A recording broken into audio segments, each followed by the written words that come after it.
Click that subscribe button and the notification bell so that you're always notified of any future videos. From the late 1980s to the early 1990s, hundreds of people in Wisconsin alone have cited a creature that appears unnaturally similar to the werewolves you see in Hollywood films. They call it the Dogman, or the Beast of Bray Road.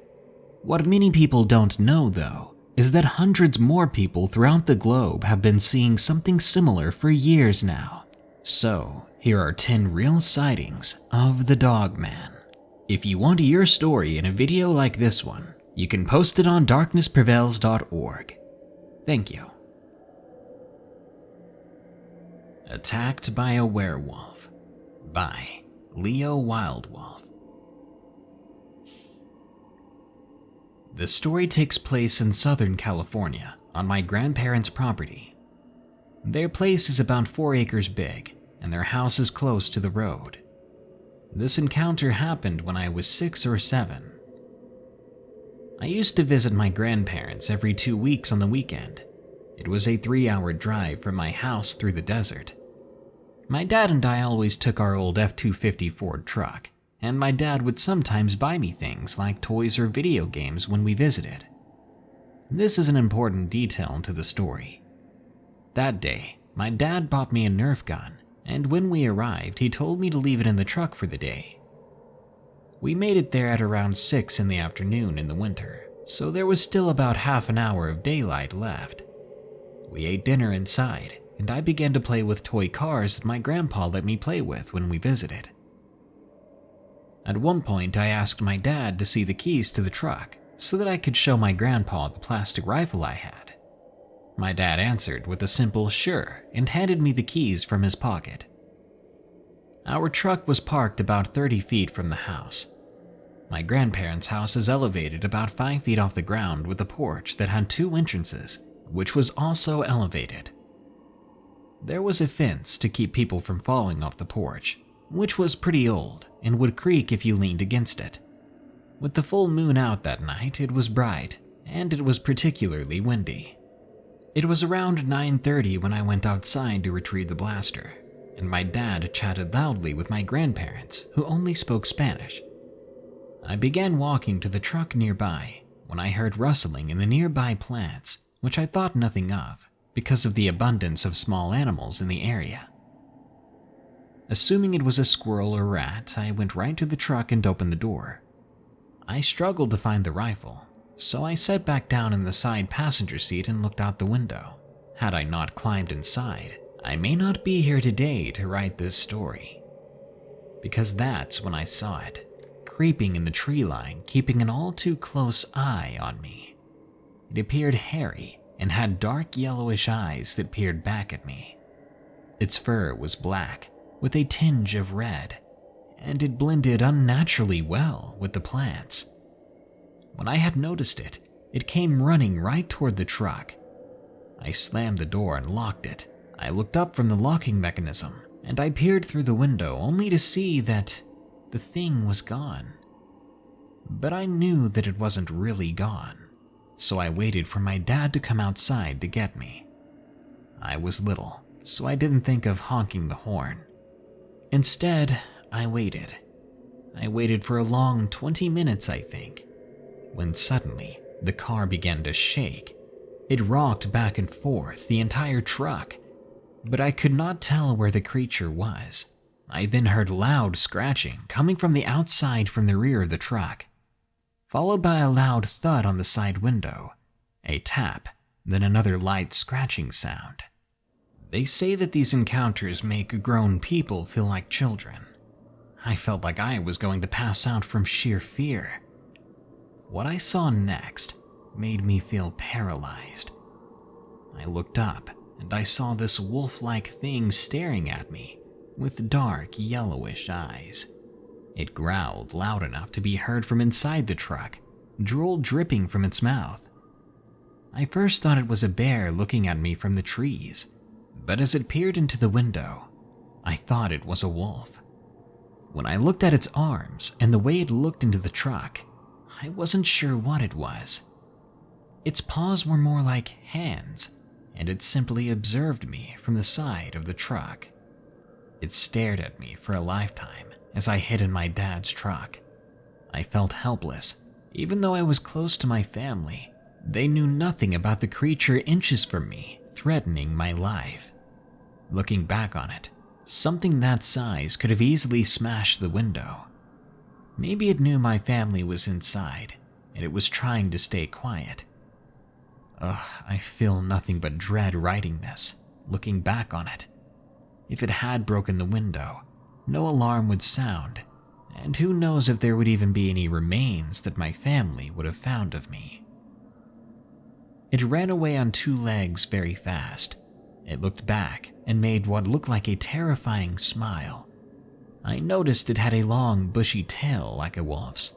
At that moment, my dad came outside looking for me.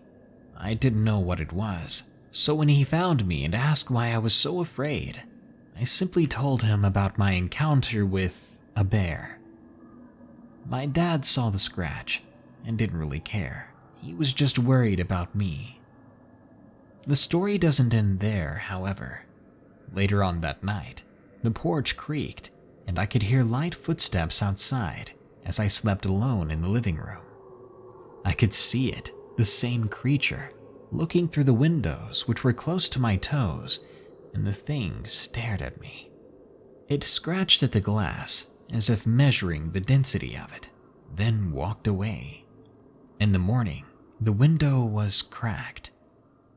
I didn't sleep much that night, and I think that the thing broke the window to taunt me, as if to say I could have gotten you in that truck, and I could have come inside the house. I'm 14 now, and I've grown a lot. I'm 6'2", and unlike others, I want to see the creature again and get a better look at it. I would have taken a picture of the scratch, but my dad had the truck fixed to prevent rust a long time ago. I never saw it again, and my grandparents moved closer to us for medical reasons, so I may not ever see it again. And while I said I wanted to see it once more, this is a good thing. Wolfman by Michael L. M. I left La Junta, Colorado on June 9th, heading to Missouri. I went down Highway 94 until I got to Highway 287. I made a left and went to Ray, Colorado. I eventually came to a town called Arapahoe, Nebraska. There was nobody behind me at the time, and no one in front of me. I started to descend a hill at the bottom of the hill about 3 miles across until I started ascending up the next one. Before I got to that hill, I looked to my left, and I thought I saw a bear. As I'd never seen a bear before in person, I pulled over on the right-hand side of the road. As I stopped and rolled down my driver's side window, the creature stood up. It was 7.5 feet tall, and it knew I was there as it turned its head to look at me. It had to have weighed about 450 pounds. It had long fingers with claws on the tips. It had pointed ears like a German shepherd. In fact, its face was more canine-like than bear-like. It had 4 long canine teeth, with slobber oozing out of its mouth. I was dumbfounded, staring at this creature, until it bolted into a sprint, running towards me on 2 legs. I was so scared. I was petrified for a moment, unable to move. I grabbed the steering wheel hard, and I thought to myself, you have to leave now before that monster gets you. I pushed in the clutch, and I hit the gas and took off. As I got about half a block away from it, I looked in my rear view. The thing was standing in the middle of the road. It was reaching toward me with both hands. I was hitting about 55 miles an hour by then. As I got to the top of the hill, I saw a sign for Beatrice, Nebraska. I believe it said 165 miles away. And then all I remember after that is just being so scared that I drove for hours straight without ever stopping. When I felt safe enough to slow down, I pulled out my phone and called the highway patrol. It was 6:30 p.m. when I called. I reported the creature on the road that nearly attacked my car, and I wanted to make sure that no one else got hurt. I was even told by the officer on the phone that a different officer had fired at something that looked like a strange bear on the road there, but he said that they missed because the creature moved too fast. Whether we like it or not, there are creatures in those woods that we don't understand, or just don't want to try to understand, because they look so scary. Just be careful and alert when you're driving alone. Beast of Bramley by Olly Lees. This story begins on my 15th birthday, the 9th of October, when me and a couple of my friends from my squadron arrived at a cadet camp in Bramley training area. We were told by the camp warrant officer to get inside the warehouse that we would be staying in. As we walked inside and got settled in, it was clear that the SAS had been here due to the smashed windows and empty casings, as well as the big SAS emblem spray painted on the wall. After packing our kits up and getting ready for patrol, the squad commanders, me being one of them, were told to meet the camp OC, or commanding officer, for the patrol briefing. Our objective was to patrol Sector A of the training recon, a pretend enemy position, then set up an ambush involving all 5 squads on the main road. As we planned our routes and tested our radios, we heard a guttural cry coming from the distance. It was odd, but we continued on. I soon confirmed our position with the comms operator back at base when we advanced to the position we would be observing. It was around that time that we began to hear twigs and branches snapping behind us. I turned to my squad and whispered, "That's how you don't be stealthy on a patrol." Right after I said it, we heard yet another deep guttural cry, this time coming from where the snapping branches were. It was so close that my heart immediately pounded. The entire squad was frozen. The next thing I know, one of the cadets behind me is firing like crazy into the wilderness, as if he completely forgot that we were just carrying blanks. As he couldn't hear my orders, I nearly tackled him. His name was Thompson, and he was trembling so hard that he couldn't even pull the magazine out of his rifle, which was now empty. I demanded to know what he thought he was doing. He stuttered, saying that when he turned around earlier after hearing the cry, he saw 2 big glowing red eyes 8 feet off the ground. When the thing took a step towards him, revealing its inhuman face, he said he panicked and did what he felt he had to do. I said he was talking nonsense, but he grabbed my shoulder and said no. Whatever it was looked like a wolf and a man together. Its face was more dog than human. Seeing the serious look on his face, I had to believe him, or at least believe he saw something. I reported it back to the training camp, and for reasons I would later find out, the base ordered all squads to return back. So the training was cut short for that day, only for us to be warned back at base about wild animals and how we should keep our distance from them. I was able to pry more details out of the other officers. Turns out Cadet Thompson wasn't the only one who saw a half-wolf, half-man looking thing. And now, hearing so many of my fellow soldiers report seeing something that strange, I don't know what to believe. Dogman Knows Where I Live Now by Sharon I. Being a Native American from the Seminole tribe, I also practice as shaman and medicine woman. People always just assume that all I do is herbal medicine to help my people, which I do, but there's other things I also do that our people don't talk much about, especially outside the tribe. I deal with evil entities, demons and spirits, and quite recently, an evil known as the Dogman. Dogmen have been around for centuries. They are dangerous and unpredictable.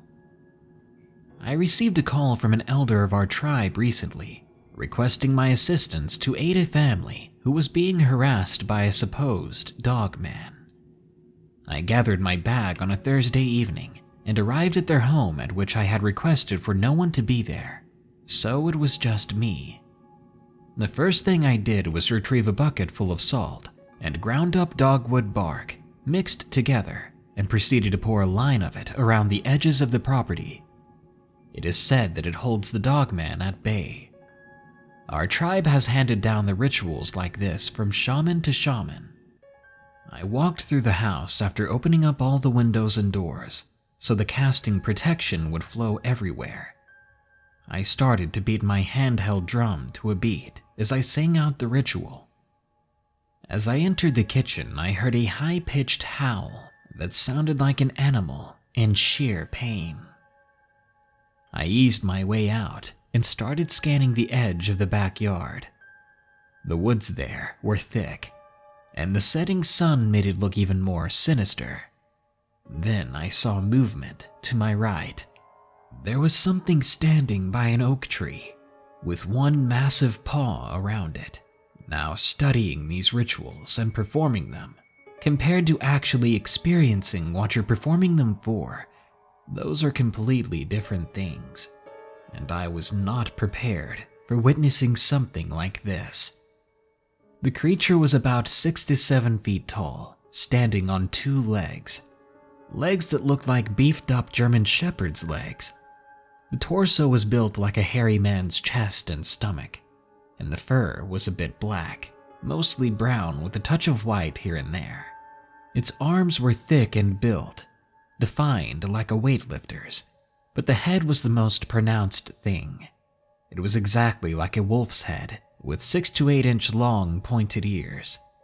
The eyes were jet black, but its maw, with 2 big white fangs, seemed to glow. I forced myself to continue the ritual, remembering that if I stop, things could get very dangerous. I heard it walking back and forth, snarling, growling, howling as I kept up the beat, keeping my fearful eyes on the drum, because if I looked too long at that inhuman creature, I would go insane. It sounded like it was desperately trying to find a way in to me, wanting to stop me. But finally, after one low, louder howl, I heard it swat at a tree branch before running into the forest and fleeing. I kept playing, doing the ritual for another 5 minutes. I heard it only once more before I was finally able to leave. The next day, I informed the elder that the ritual was complete and the family could now go home. Luckily, they haven't had any more problems. But the elder did give me a grave and terrifying warning. He said because the dogman watched me perform the ritual, he now has his eyes on me. I kept praying he was wrong, until 2 days later, I was walking out of my house when I noticed a paw print on the outside window of my home. Now this window was 3.5 feet up from the ground, and the paw print was bigger than my hand. I called over a friend who's a game warden. He came over and studied the paw print. But when he saw it, all he could do was scratch his head before finally saying it's probably a bobcat or panther or bear. He didn't sound very sure at all. When he was leaving, he did admit that in all his 20 years of service, he had never seen a print like that. So I took a photo of it. I called the elder, and he came by to examine it, and he said that it was definitely the dogman. And before he left, he said to me to be very careful whenever I exited my home at night. The next day, I protected my home and the edge of my land, but the other evening, as I sat on the back porch, I could have sworn just for a moment I heard something in the woods, something like a low howl. It knows where I live now, and I've never been more scared. Werewolves Outside My House by Michael A. This event happened 7 years ago and still haunts me to this day. I was 23 years old. My girlfriend and I wanted to find a place to move to. We're nice people, me and her. We didn't go to high school or college because we acted like fools and didn't pay attention to class. But we didn't care. Together we dropped out and made the best of the world we could. She always wanted to move somewhere far away, so we did. We ended up finding a house in the country. We were happy. It took some time to move everything into the house, and for a while we didn't have a bed to sleep on, so we slept on a pallet in the floor. On one of the first nights there, when the sun was beginning to go down, she and I were going to sleep when we were jolted awake by what sounded like a menacing howl. Immediately I shot right up, thinking to myself, that doesn't sound like any howl I've ever heard. My girlfriend said, probably just coyotes, right? As she looked to me for reassurance. I said, yeah, probably just coyotes. I laid back down and together we went back to sleep. But once more, we were startled awake when something huge slammed right into the side of our house. We both jumped up. She was crying, she was so scared. From where I was standing, I could see out one of the side windows. And from one of them, I could see a silhouette moving around. A figure covered in fur. Immediately I thought we were being attacked by a bear, or at the very least, a hungry bear wanted in to search for food.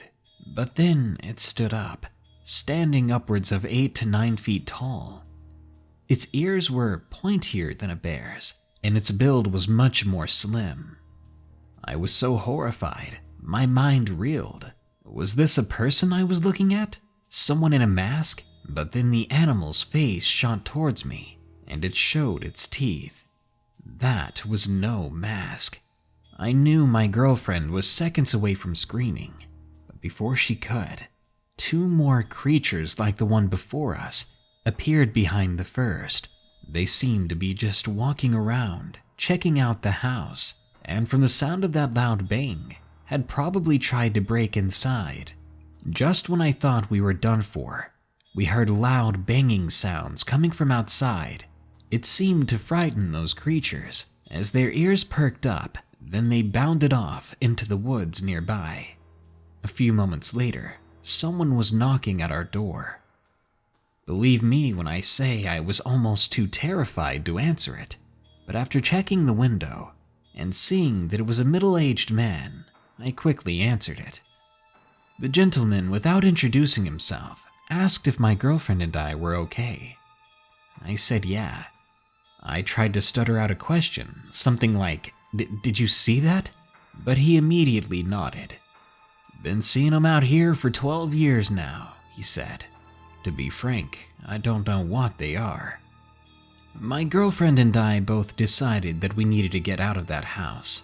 I mean, if this guy had been dealing with them for 12 years, I did not want to be a part of that cycle. So we pleaded with our mortgage company. We took a big credit hit, but at least we managed to get out of that place. We're renting now and have a kid on the way, and we are in a much better place. But I can't imagine what would have happened all those nights ago if the man hadn't showed up and those creatures managed to get inside. Werewolf or Dogman by Bradon D. This is a quick but creepy sighting I had. I was 15 years old living in Kansas City, Missouri. My family and I were visiting my girlfriend's family, who live in a really rural area of Kansas. On our way home from the visit, at around 1 a.m., as we had stayed too late that night, we saw something peculiar on the side of the road. It was a deer carcass, and it seemed fresh. As we passed by it, I saw something more than just the deer. Whatever it was huge and covered in fur. It turned to look at us as we drove by, and the moment we exchanged eye contact, I was filled with the most dreadful feeling I've ever felt. I didn't say anything to my family or friends due to it being so late and not knowing if I was just imagining it or not. I focused on my music, shaking and sweating. For the next few weeks after that, I had nightmares of it. That thing covered in fur, the bulky half-man, half-wolf-looking creature on the side of the road. It was a super quick experience, but it was so absolutely horrifying that it's going to stick with me forever. Thank God we were racing down the road in a metal vehicle. Dogman Street Sighting by SpaceWigDiddy. One night as I was going to bed after a long day, I was awakened by a strange feeling, like the most intense feeling of being watched I'd ever had. So I decided that I should look outside. I looked out my window to the street. I couldn't see much, as it was really dark out, but I could make out a silhouette. It looked like a person at first, but they were very tall. Then I looked harder and saw that the figure was bending over. Its hands were near, if not touching, the ground. At that point, I thought it was a huge dog, but it was taller than any dog I've ever seen. I didn't know what to think at the time, but I was still confused. I looked at my brother, who had witnessed it all as well, and asked him what he thought it was, and he didn't know either. I went to take another look back, but the thing was gone. I didn't feel scared per se, because there was a wall and glass between us, but I was very confused. I don't believe in werewolves or lycanthropy, or anything of that matter, but I do clearly remember that this thing was not human, not entirely, and it looked very much like a dog. Maybe it was someone in a suit who had nothing better to do, or maybe it's something that I don't believe in yet. Virginia Werewolf, or Kentucky Dogman, by Hybrid Musician 333. I have seen what I think to be a werewolf or dogman on several occasions now. The first time I saw it, I was 17 years old. I was driving from Dalton, Georgia, where my parents lived, to my grandparents' house in a small town in southwest Virginia called Pound. The town is located near the Kentucky state line, and their house is right next to a forest. This forest completely surrounds the home. It was 3 a.m. when I drove up the gravel dirt road that leads to the house. Something immediately felt odd that night as I drove toward the house. It was completely silent. Not even my grandpa's dogs felt like barking. And even stranger, the crickets were completely silent. It was April, and anyone who lives in this area will tell you that that's not right. I could tell you this was unusual myself. I'd lived there with my parents till I was 11. As I got closer to the house, driving up the long driveway, I saw something strange walking down the road from the woods. At first, I thought it was a man, because I saw something like a ripped white shirt on it, a ripped dirty brown jacket, and torn up blue jeans. At first, he was walking normally. Then the clouds moved and revealed the full moon, allowing me to see everything. He was covered in fur, had extremely long nails, and his legs bent kind of backward, similar to a dog or wolf. He had a long snout like a dog as well, with huge sharp teeth and a maw filled with drool. I stopped my little aqua-colored Ford Taurus about 3 feet away from the creature. I thought at first I had fallen asleep and was dreaming this. Then he noticed me, and I swear I saw it smirk, like some sort of psychotic man. I screamed, realizing this was no dream. It jumped toward the hood of my car, drool splattering on my windshield as it clawed at the glass. This creature was mad, and I definitely think it wanted to hurt me, or even end me. Its eyes burned like fire as they stared into me. I panicked and slammed the car into reverse, flooring the gas pedal. I backed up so fast and turned into my grandpa's neighbor's driveway. When I slammed on the brake, the creature flew off the hood of my vehicle. I put it into gear and drove as fast as I could to get out of Rat Creek Road. I checked the mirror several times to see if it was following me, but it seemed to be gone. But still, terrified, I kept driving toward Pound. It took me nearly 30 minutes to calm down. I ended up stopping by my friend's house. Her name is Sarah. I broke down on her and started to tell her about what happened. At first, she did not believe me, but then I showed her the damage and drool on my windshield, not to mention the entirety of scratches on the hood of the car. I had actually seen and had basically been attacked by a werewolf or dogman. I know most won't believe this story, and I wish I could disbelieve it myself, but these events are etched into my memory. You might recognize this last story. It was one of the first monster encounter stories I ever read. It's called Grandma and the Dogman by Wyatt H. I live in Arizona, and my aunt is Navajo. One night I was with my grandma in northern Arizona when she herself and my aunt saw what she called a dogman. My aunt referred to it as a skinwalker. She said as they drove through the woods just before the city of Show Low, Arizona, they drove by a large mass of fur lying in the road. My grandma assumed it was an animal carcass, maybe an elk or deer due to its size. But then she saw the mass of fur stand up on two legs. She said it must have been maybe 8 feet tall, and she said it had the body of a muscular man.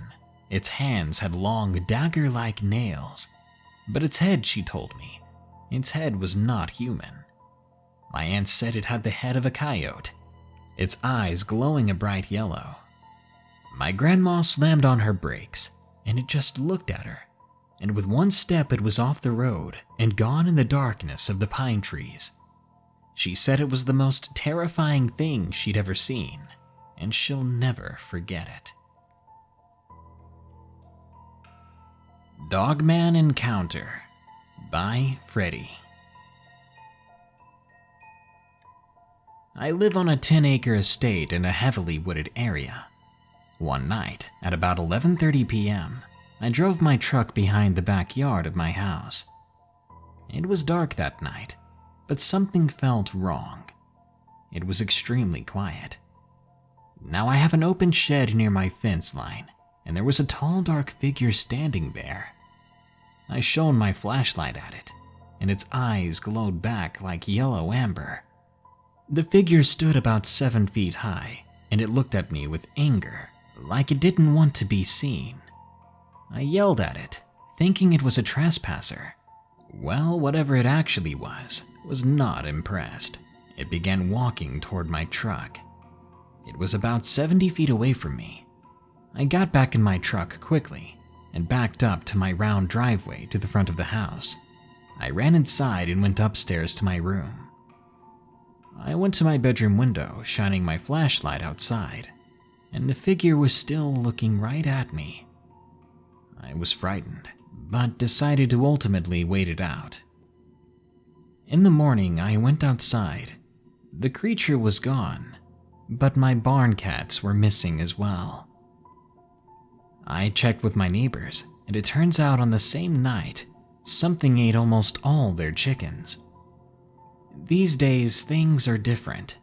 Ever since seeing that thing, my neighbors' dogs go crazy at night, and the livestock in the area make strange noises, like they're afraid of something.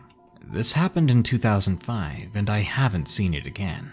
But a certain new feeling has remained ever since I saw it. A feeling of being watched on my own property at night. So is the Dogman a werewolf, or are werewolves dogmen? Who knows? Whether they're just one creature from different perspectives, or completely different creatures that haunt the night, ultimately that means there's something out there, watching, waiting, and preying on people and livestock. Don't be caught in the wrong place at the wrong time, especially under a full moon night, or you could become something else's midnight snack. Good night. Be sure to like, share, comment, and subscribe if you enjoyed the video. And don't forget, you can send me your true stories at darknessprevails.org. If you want to support my channel further, go to patreon.com/darknessprevails. Donating any amount, you'll get access to ad-free MP3 downloads of future episodes, and you'll have your name appear in the end credits of these videos. I've also got some creepy cool Darkness Prevails merchandise if you click the shop button below, or go to teespring.com/darkprevails. Thank you. Now, as usual, here are my 5 favorite early comments from the previous full video about 10 paranormal pet stories. Night Darkhound says, "Meow, finally a black cat and pumpkin. I know that thumbnail turned out really cute instead of scary, and I kinda want to put it on a shirt. Let me know what you think." The Predator 97X says, "Time for spoopy pets." To be honest with you guys, I was dealing with a poopy pet just the other day. There's nothing quite like waking up and letting your pets out of the cages, only to find that the biggest one released the biggest tempest of feces you've ever seen in your life. Gross. Dealing Rat's Egg says, "My cat is pretty much a normal cat." That sounds an awful lot like what a not normal cat would say. Would you like some catnip, Rat's Egg? Crystal Amalgam says, "I remember stumbling upon your channel 2 years ago. Wow, your channel has grown and the video quality has improved so much. Thanks, Crystal. But there's still so much more I think is missing from this channel. It's not really high quality in my opinion, and I want to do so much more. I really want to do interviews with people in real life. But I don't know if I have the gall for that just yet. We'll see." And the Geek of All Geeks says, "I think my guinea pig Olly loves your videos almost as much as I do. Keep up the good work." Ah, a guinea pig of culture, I see. This one's dedicated to you, Olly. Anyways guys, that brings us to the end of another Darkness Prevails video. More scary stories are coming soon, so stay tuned. Until next time, here are the credits to my patrons who continue to donate. They're awesome, creepy people. Remember, stay safe out there, and stay creepy, because this world is a strange one.